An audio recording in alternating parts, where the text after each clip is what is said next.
SSC के लिए मैंने कोई भी कोचिंग ज्वाइन नहीं किया। स्कोर निकल के आया था वो था 546.51। तो सीजीएल 18 में मेरा फाइनल सिलेक्शन सिर्फ 0.03 मार्क्स से नहीं हुआ था। मैं अराउंड 4 से 5 मॉक टेस्ट डेली देता था। बैंक के एग्जाम्स भी दिए हैं, मैंने आरबीआई का एग्जाम भी दिया। पूरी स्टडी उसी बुक से करी है। और सीजीएल 18 और 19 दोनों में टीयर 2 में मेरा रॉ स्कोर 185 प्लस था, 3 में स्कोर था 65 और सीजीएल 19 में मेरा टीयर 3 में स्कोर था 53। You need to learn the art of skipping the questions, you need to learn the art of using options. तो आप एसएससी की तैयारी जी जान से करिए। मैं फाइनेंशियली इतना स्टेबल नहीं हूँ और उससे मेरी एसएससी की पढ़ाई भी अफेक्ट होती थी। और यही एक मेन कारण रहा कि जो मुझे टीएसीबीडीटी की पोस्ट मिली वो एक्साइज इंस्पेक्टर की पोस्ट हो सकती थी अगर। हेलो एवरीवन, कैसे हैं आप सभी लोग। मेरा नाम लकी खंडेलवाल है। एसएससी सीजीएल 2019 के थ्रू मेरा सिलेक्शन इनकम टैक्स डिपार्टमेंट में हुआ है। मैं निशान भैया, बड़े भैया एंड स्पेशली डैडी जी को थैंक यू बोलना चाहूँगा कि उन्होंने मुझे ये गोल्डन अपॉर्चुनिटी दी कि मैं कपूर गुरुकुल के यूट्यूब फैमिली के साथ मेरी एसएससी की जर्नी शेयर कर सकूं। तो इस वीडियो में मैं आप सभी लोगों के साथ क्या मेरी एसएससी की जर्नी रही,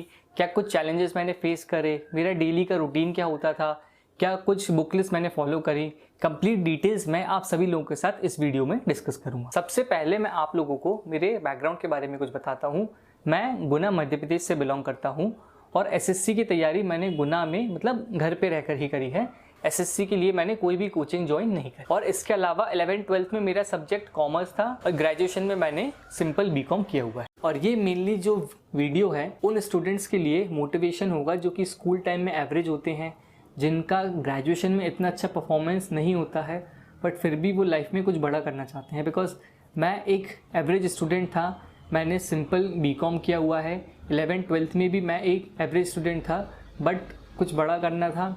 एसएससी सीजीएल की तैयारी करी और फाइनली एसएससी सीजीएल क्लियर किया। एसएससी सीजीएल के बारे में मुझे अराउंड 2017 में पता चला था बट 2017 में मेरा ग्रेजुएशन भी कंप्लीट नहीं हुआ था।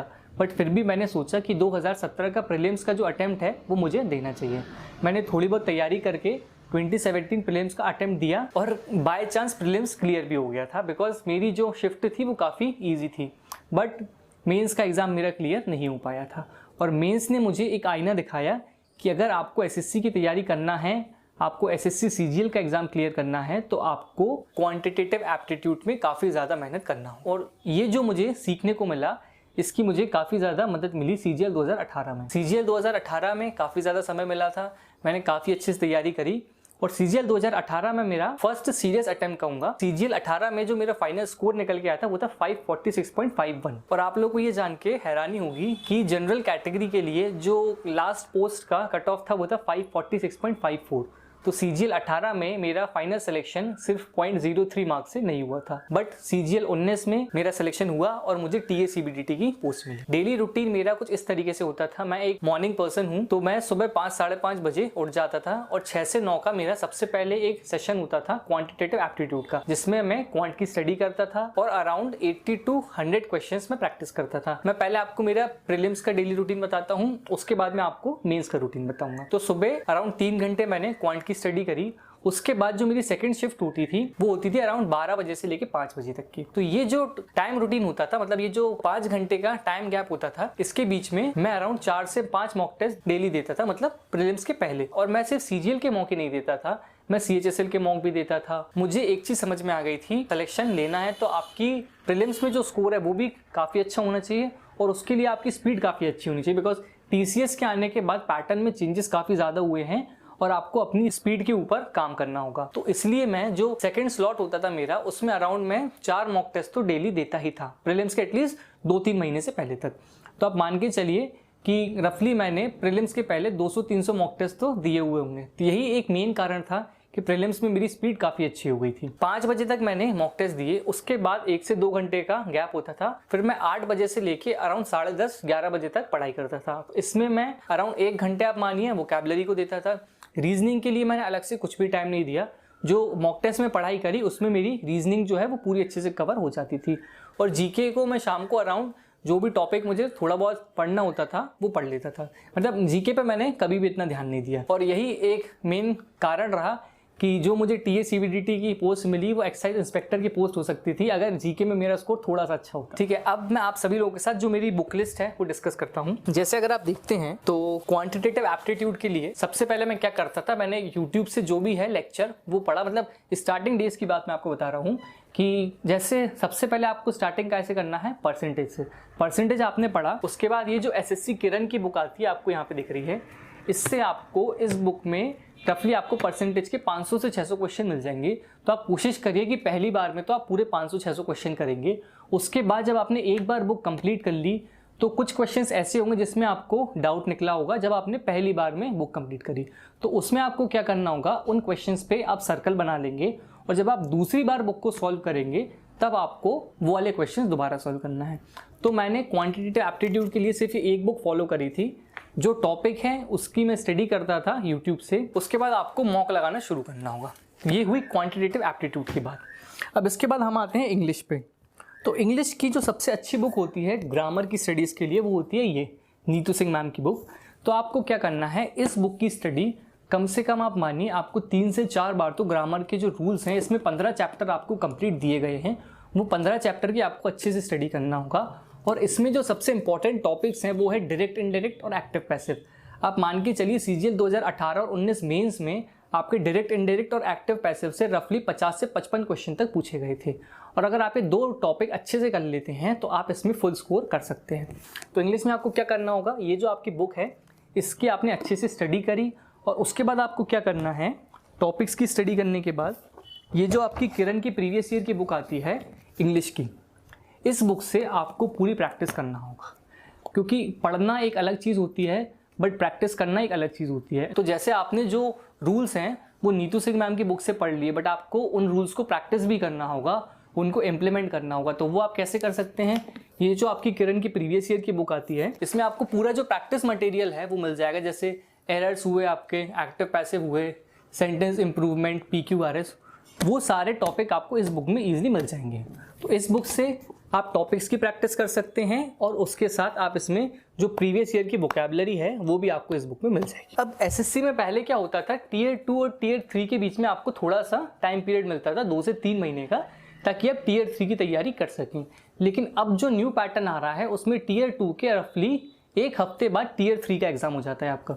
तो टियर 2 के साथ ही आपको टियर 3 की तैयारी करना होगा और उसके लिए जो सबसे इंपॉर्टेंट बुक है वो है ये 151 एसेस की। मैंने टियर 2 के साथ ही टियर 3 की तैयारी करी है। मैं कोशिश करता था कि डेली मैं इस बुक में से 2 से 3 एसेस तो पढ़ लूँ। तो उसके आपके पास 2 बेनिफिट होंगे। सबसे पहले तो क्या होगा कि जो आपका डेली रूटीन में आपकी एक रीडिंग की हैबिट हो रही है और रीडिंग के साथ जो आपकी एक इंग्लिश समझने की जो क्षमता होती है, मतलब जो आपकी अंडरस्टैंडिंग एबिलिटी होती है, वो भी आपकी ऐसे रीडिंग से डेवलप होगी। और वो आपको टियर 2 में कहाँ पर काम आएगा, कॉम्प्रहेंशन में, क्लोज टेस्ट में और PQRS में। और अगर आपको लेटर की तैयारी करना है तो यह आर्यन पब्लिकेशन की आती है बुक लेटर राइटिंग के लिए। इस बुक से भी आप काफ़ी ज़्यादा रेडीमेड सेंटेंसेस बना सकते हैं। अब हम आते हैं रीजनिंग पे।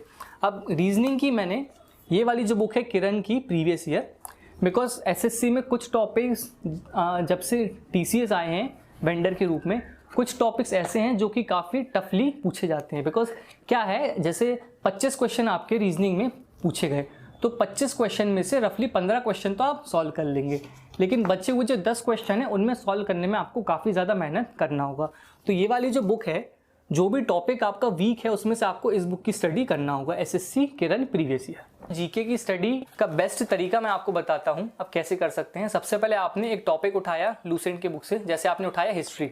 तो हिस्ट्री में आपने देखा कि CGL में रफली हर जो सेट होता है उसमें आपके हिस्ट्री से 3 से 4 क्वेश्चन तो पूछे जाते हैं। तो आपको क्या करना है, हिस्ट्री आपने पूरी अच्छे से स्टडी करी लूसेंट से। उसके बाद ये वाली जो बुक है किरण की प्रीवियस ईयर, इससे आपको हिस्ट्री के जो भी क्वेश्चंस हैं इस बुक में आपको दिए गए हैं, रफली 2 से 3 हज़ार हैं क्वेश्चन हिस्ट्री के, और जो कि आपको टाइप वाइज पूरे डिफाइंड है क्वेश्चंस, तो उसकी आप स्टडी इस बुक से कर सकते हैं। अब कुछ इंपॉर्टेंट टॉपिक्स और जो इंपॉर्टेंट पॉइंट्स हैं जो कि काफ़ी एस्पिरेंट्स के डाउट होते हैं, वो मैं आप सभी लोगों के साथ डिस्कस करता हूँ। बहुत लोग ये पूछते हैं कि क्या नीतू सिंह मैम की जो टियर 1 की जो बुक मतलब ये जो वॉल्यूम 1 की जो आती है बुक, क्या वो सफिशिएंट है इंग्लिश ग्रामर के लिए? तो मैं आप लोगों को यही सजेस्ट करूँगा कि आप जितनी बुक कम रख सकते हैं और जितना ज़्यादा आप रिविजन करेंगे उतना आप लोगों के लिए अच्छा होगा। मैं आप लोगों को बताऊं कि मैंने नीतू सिंह मैम की जो वॉल्यूम 1 है इंग्लिश की, पूरी स्टडी उसी बुक से करी है और CGL 18 और 19 दोनों में टियर 2 में मेरा रॉ स्कोर 185 प्लस था इंग्लिश में।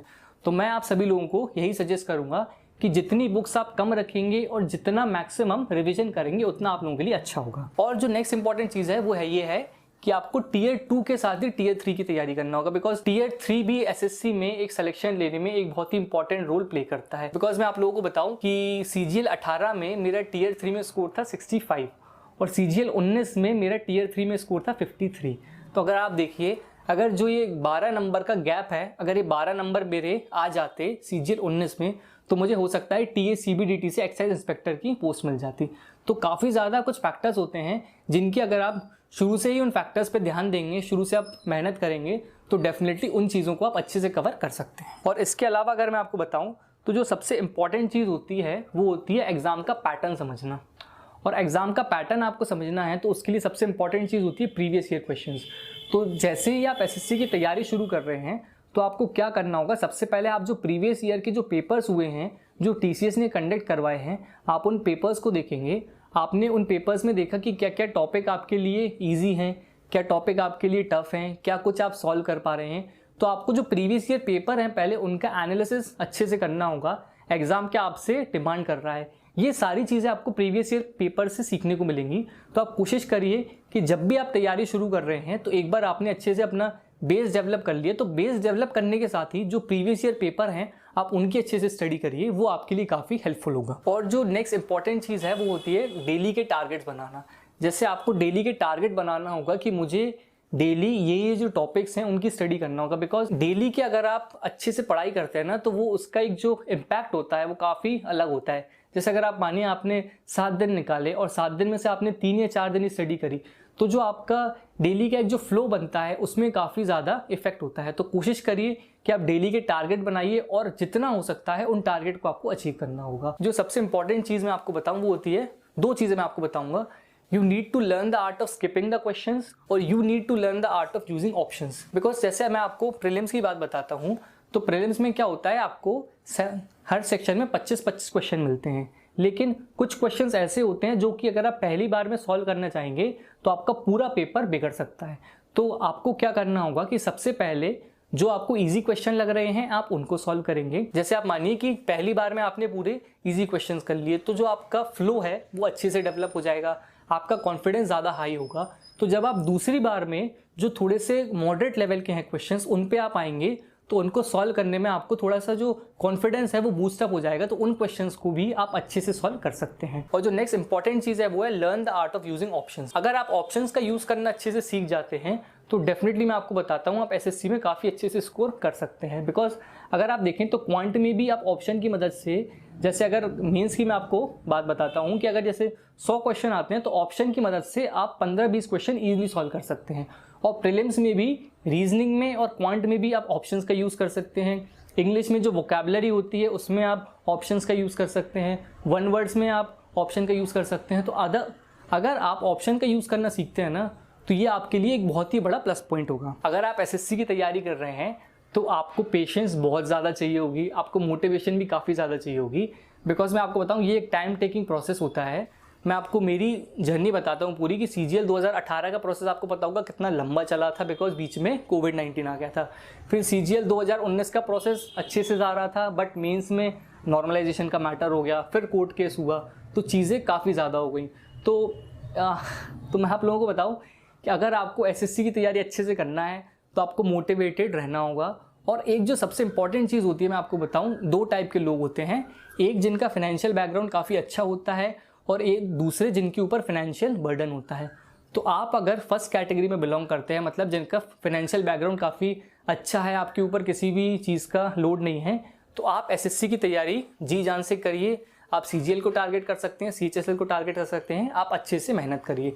लेकिन अगर आप दूसरी कैटेगरी में बिलोंग करते हैं, जिसमें मैं बिलोंग करता हूँ, मतलब मैं आपको बताऊँ कि मैं फाइनेंशियली इतना स्टेबल नहीं हूँ और SSC की तैयारी के साथ, जैसे कि आप पीछे देख सकते हैं, मैंने फ़ोटोग्राफी भी करी है। फ़ोटोग्राफी में भी मेरा काफ़ी ज़्यादा समय जाता था और उससे मेरी SSC की पढ़ाई भी अफेक्ट होती थी, बट स्टिल मैंने फ़ोटोग्राफी भी करी।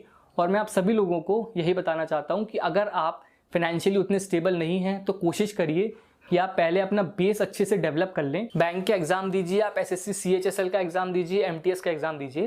बिकॉज मैं आपको बताऊं, मैंने एसएससी की तैयारी के साथ बैंक के एग्जाम्स भी दिए हैं, मैंने आरबीआई का एग्जाम भी दिया था। मतलब एक बार मैंने पहले अपना बेस अच्छे से डेवलप कर लिया, और बेस डेवलप करने के बाद आपको क्या करना होगा, पहले एक जॉब सिक्योर कर लीजिए, और जॉब सिक्योर करने के बाद आप एसएससी सीजीएल की तैयारी करिए। तो मैं आप सभी लोगों को यही सजेस्ट करूंगा कि अगर आप इतने फाइनेंशियली स्टेबल नहीं हैं तो पहले आप अपना बेस डेवलप करिए और एक बैंक जॉब सिक्योर कर लीजिए। और बैंक क्लर्क की जॉब अगर मैं आपको बताऊं तो 10 से 5 आपको जाना होगा, सैटरडे संडे आपके ऑफ होते हैं, तो उसके साथ आप एसएससी सीजीएल की तैयारी काफ़ी अच्छे से कर सकते हैं। अगर इस वीडियो में आपको कुछ भी ऐसा लगे कि आपको है डाउट, तो आप मेरे साथ इंस्टाग्राम पे कनेक्ट कर सकते हैं, आप चाहें तो फेसबुक पे कनेक्ट कर सकते हैं, आप नीचे कमेंट कर सकते हैं। अगर ये वीडियो आपको अच्छा लगे तो लाइक करिए, कुछ भी डाउट है तो नीचे कमेंट करिए, और कपूर गुरुकुल सर के चैनल को सब्सक्राइब करिए। Thank you very much.